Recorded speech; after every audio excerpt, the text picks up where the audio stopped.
let me talk to you. You want to start shooting video. It can be a little overwhelming when you're getting started.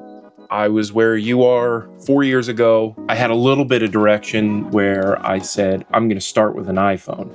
So that kind of kept it a little more simple for me. And then I just worked my way up over the years. So what I'm going to do here in this video is I'm going to tell you the essential things you need to start in videography. Hopefully, I can try to save you some money, and hopefully I won't make it as overwhelming. Let's just get started. First on the list, obviously what you're going to need is you're going to need a camera. I started with an iPhone. Some people start with GoPros.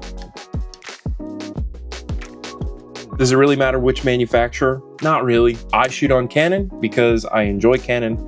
And I have a few friends where if they're going to shoot with me, our footage matches up pretty nicely. But I know I've got a few friends that shoot on Sony. I don't know anyone that shoots on Nikon.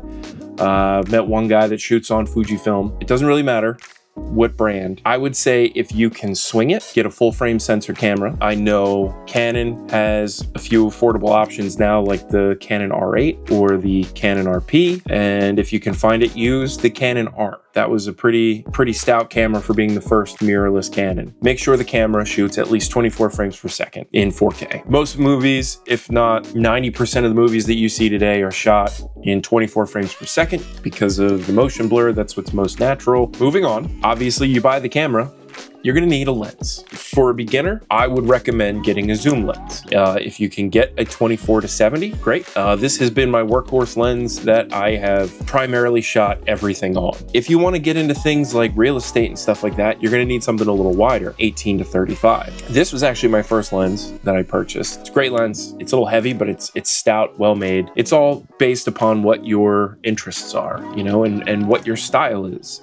And you're going to develop that over time. If you can get a one-stop first lens that is like 15 to 300, go for it. Eventually in your career, you might be moving more towards prime lenses, and that's cool too. Eventually, I'm going to be getting into cinema lenses. So there we go.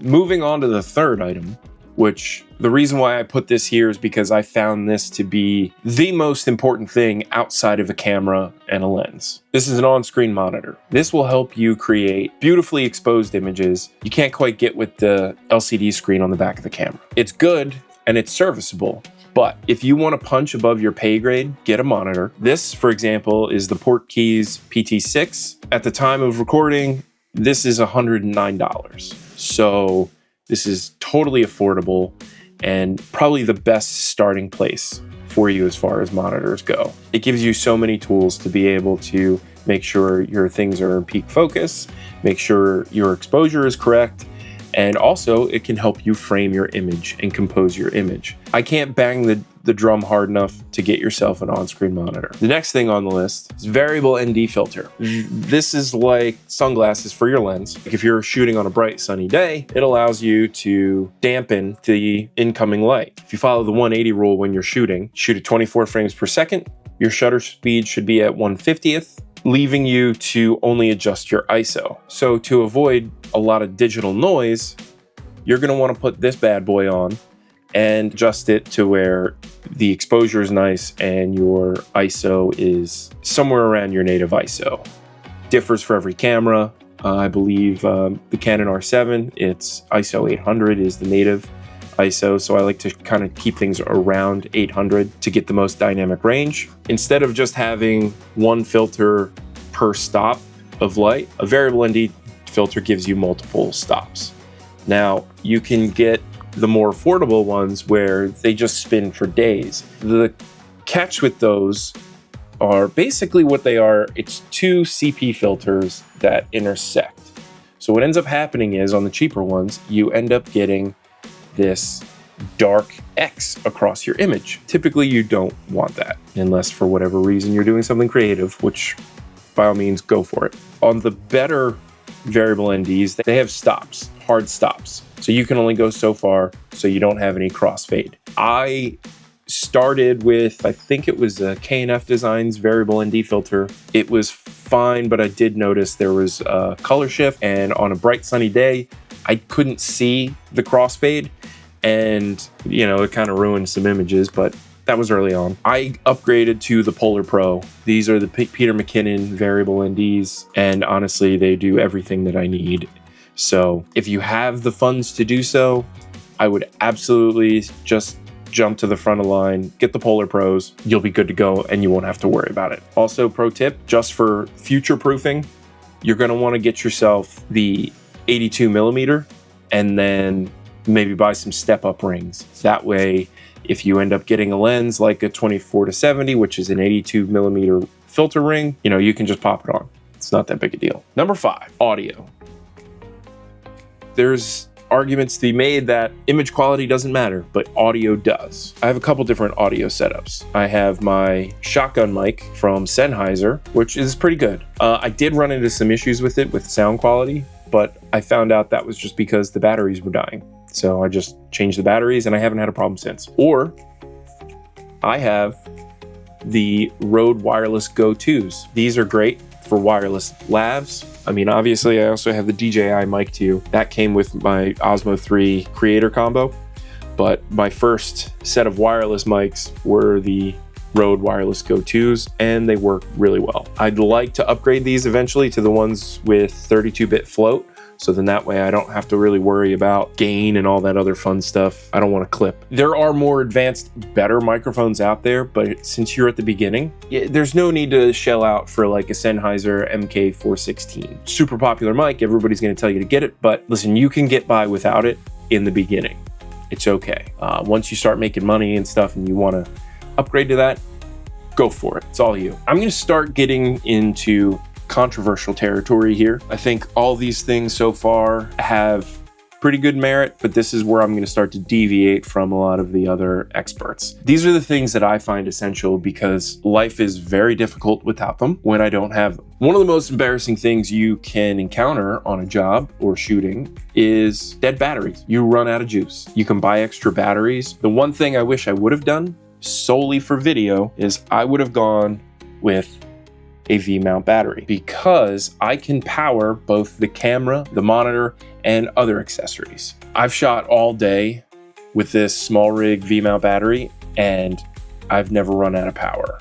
So I recommend getting a V-mount battery and dummy batteries. You will need to get some kind of V-mount attachment. How are you gonna put this, and this all on the same camera? Next is the camera cage. A lot of experts and gurus will tell you that you do not need a camera cage. I'm here to tell you that if you are looking to be a working videographer, that a camera cage is essential. Because of all the different attachments that we need and how we have to handle the camera, you need some form of multi-attachment. This is the small rig Black Mamba cage for the R7. What I love about it is it's got all these different mounting points in both 1/4-20 and 3/8. There's an additional cold shoe, and there's also a built-in Arca plate on the bottom. So when it comes time for power, I can just put it on, and there we go. One of the nice things about this kind of setup, something like this is so heavy with this counterbalance here, it's gonna take a lot of micro jitters out. You can hold this pretty steady and not have to worry about it, depending on how you're shooting things. So you can attach a handle, which is gonna make things a lot easier for you when you're doing run and gun and handheld stuff, right? So I like reverse pistol grip. I like how it counterbalances when there is a lens on it. The cold shoe mount, I will attach either this mic or the receiver for the wireless mic. This way I have sound. And then I put the monitor on the front of the handle here. My rig is basically almost ready to go. This setup makes it so much easier to do my job. Also, if you want to attach side handles for extra stability, there's so many companies that make cages, full cages, half cages. You can get them for a reasonable price and you're not breaking the bank. Now, I find that it's incredibly useful. I rent a Canon R5 quite often and I don't have a cage for it, and it's so frustrating not being able to fully rig out the R5 for video. So I have to get creative with certain things and figure out how I'm going to attach the mic receiver or the mic. Sometimes I just use the camera mic, which I don't recommend, but it's typically in an instance where I either don't need audio or I have the R7 rolling with good audio. So there's workarounds. Now we get to the not so sexy part of the list, but it's essential. Editing software. You go out and you shoot video and you need to then edit your video. And there's only one way to get better at shooting video, is to go shoot and then look at your footage and edit your footage. Can you edit your footage together in a cohesive story? And the only way to do that is on editing software. And there's a ton out there. You have Premiere Pro, which is basically everybody uses for the most part, Final Cut Pro, and DaVinci Resolve, and there's a handful of others like CapCut. CapCut's pretty powerful, but I've noticed that a lot of the things that were free at one time are now behind their paywall. If I'm gonna pay for editing software, I just wanna pay for the software. So that's why I went with DaVinci Resolve, because it was $300 one time. I get all the updates every time there's a new version. I get that for free. So you can't beat it. You can also get DaVinci Resolve, the free version, where it's like 75 to 80% of DaVinci Resolve Studio. There's just certain things that aren't available to you. If you have the means to, honestly, I would just say shell out the $300 for DaVinci Resolve Studio and just run with it. I personally am not a fan of the subscription models for everything. So that's why I moved off of Adobe Premiere. They're all practically the same. Honestly, it makes you a better shooter learning how to edit, because you can start editing when you're shooting. You know that certain shots are going to work in a sequence. You're going to understand that, okay, if I'm going to get this one shot, I need something to establish that shot and I need to end it. I need to resolve that shot somewhere else. It's something that you have to consciously be aware of when you're first starting out. But after a certain amount of time, your brain is just configured that, oh, if I want to get this really cool shot, we have to go get these alternate shots. My final essential. This is something that can make or break your entire video. You need good music and sound effects. Sound quality is an essential for a good video. So like you would have your mics, you need to accompany that with good music and good sound effects. I have used Epidemic Sound, which is great. I have not used MusicBed or Artlist. I hear they're great, but they're kind of on the pricier side. For me right now, I use Audio. Now, I'm not sponsored by Audio, but I do have an affiliate link that can save you 70% on a pro yearly subscription, which I think brings it to about $60. So it's the most affordable music platform that's out there. And they have some of the strongest tools. For example, Link Match. Let's say you have music from a movie that you want audio to sound like. You can go into Link Match, drop the YouTube video, and it'll find things that are similar. It'll listen to the characteristics and it'll find things that are similar. But then there's also Hans. Hans is AI based. So you can type in your little prompt like you would ChatGPT and it'll spit out the songs it thinks most fit your prompt. So you can always find the right song for your video. I've been using Audio for about 2 years now, and I have not had a problem with it. And I can always find high quality music no matter what. And they even have a phone app where you can search your library if you want to put up a reel that you're going to end up boosting or creating a social media ad. You can't create an ad using a fully licensed song, so I use Audio for all my videos. I can run them as ads or I can boost them and not have to worry about it because there's a licensed song in there. One of the things that I love about Audio is that when you go to download, you can actually download the license for the song. For whatever reason, if you ever encounter a problem with copyright, you can provide the license saying, so the link will be in the description below if you want to save 70% off on an annual subscription. So that's all I have for you today. I hope you enjoyed it, and I'll see you next time.